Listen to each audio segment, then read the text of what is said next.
Ćao, ja sam Karlo, ona je Karlo.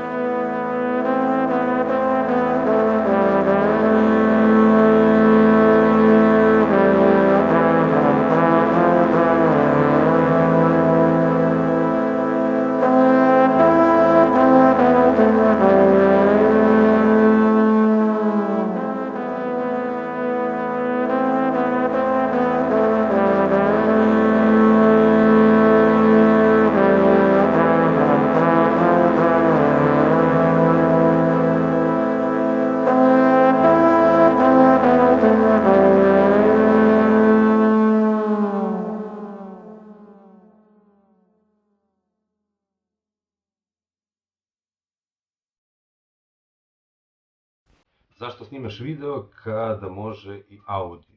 Koja je poenta svega toga? Audio. Ne znam, gde bi se puštao taj audio? Kako zove, SoundCloud. Tamo da se sluša. Budalaština, nije ciljna grupa.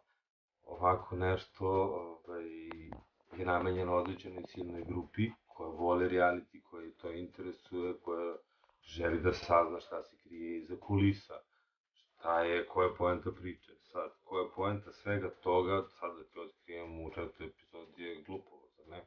Da, i zašto snimaš video? Ovde klikni i kada budeš kliknuo u sledeći, ovom gore tabu, nov tab će ti se otvoriti i krenut će moja prva epizoda, jasno je da nisi pogledao prvu epizodu, zašto? Objašnjavam zašto. A vi ostali možete slobodno, koji ste gledali, možete da nastavite normalno dalje, potreba prekidate, to je samo za ove koji treba da ponove gradivo. Mnogi ne razumiju zašto. Kažu, otvaraš Pandorinu kutiju ponovo. Ne. Pandorina kutija se nikada nije ni zatvorila. Ja hoću da je zatvorim. Koja je poenta svega ovoga?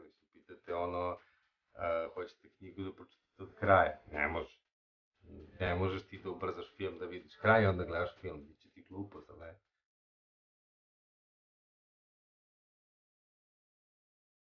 Onda tu imamo mog brata koji je postavio neka pitanja koje je trebao realno u inbox da me pita, da pričamo o Skype-om ili telefona, nema potrebe da pričamo ovde zašto sve to radim i ja to sad ne mogu da otkrijem javno. Pa da, skoro 2 godine mi nije bilo dobro od te popularnosti. Tu si u pravu skroz. Iskreno. A i privatno. Nataša Mrđa, ko Doris Bizetić, jebate. Ja stvarno ne znam da li Doris Bizetić ima ovo pitanje i odgovor. Ako je ona ima autorska prava, ja se izvinjavam, što sam prekršio ta autorska prava da odgovaram na pitanja u jednom vlogu. Izvini, Doris. Da li si u kontaktu sa nekim od ukućama? Da, jesam. Nikola Dančević bio u 3. epizodi. Možete da pogledati ako kliknete na mog cat. Ovde klikni na cat. To, tačno to. I vidjet ću.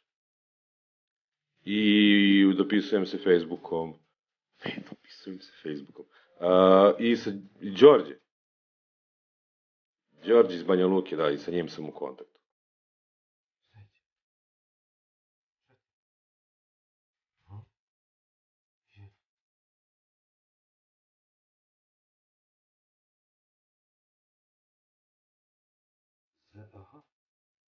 Loko pitanje. Zanima me kraj tolike velike ljubavi sa Viki, zašto? A da je to već i privatno pitanje. Kraj velike ljubavi, zašto? 13 godina razlike. 13 godina stariji, nisam želeo da je lovim krila, ali jedna super velika klinka živi svoj život. Da li je Viki bila deo tvoje taktike ili se stvarno rodila neka vrsta ljubavi? Prva 3 dana je bila deo moje taktike, 4. dana sam se zaljubio. To da sam rekao Viki da skine tetovaže, to prvi put čujem. Majke mi. Svega mi. Prvi put čujem. Nema šanse, prvo ja nisam takav lik. Imam na ruci te sakam za Viki i ne sakam za Kiki. Bio u kući kad je ona to radila, ja na to nisam nagovorio, niti sam uticao bilo kako. Nisam znao da je ona to radila, to dok sam ja bio drugi put u kući, a ona je izašla, uradila tetovaže koje su se njoj dopale, na meni. sećanje na sve to i to je njeno pravo. Posle našeg raskida, posle nekog vremena, kad se kontakt izgubio, logično, ja sam imao neku svoju devojku, ona je imala nekog svog momka, pojavio se neki lažni, imao sam preko 500 lažnih profila. Neki od tih lažnih profila je se nešto obraćao tom njenom dečku, pretio i bio skandalozan. U jednom trenutku me ona pozvala i pitala šta se dešava, si normalno, zašto pretiš mom dečku? Sam mu objasnio da to nisam ja, ona mi jednostavno nije verovala. Ja sam im onda napisao na svom Facebook profilu da im želim puno sreće. To je istina, i nisam to bio ja, to je bio neko drugi. Recimo 15 minuta nakon tvojeg izlaska iz kuće dešavanje iza kamera.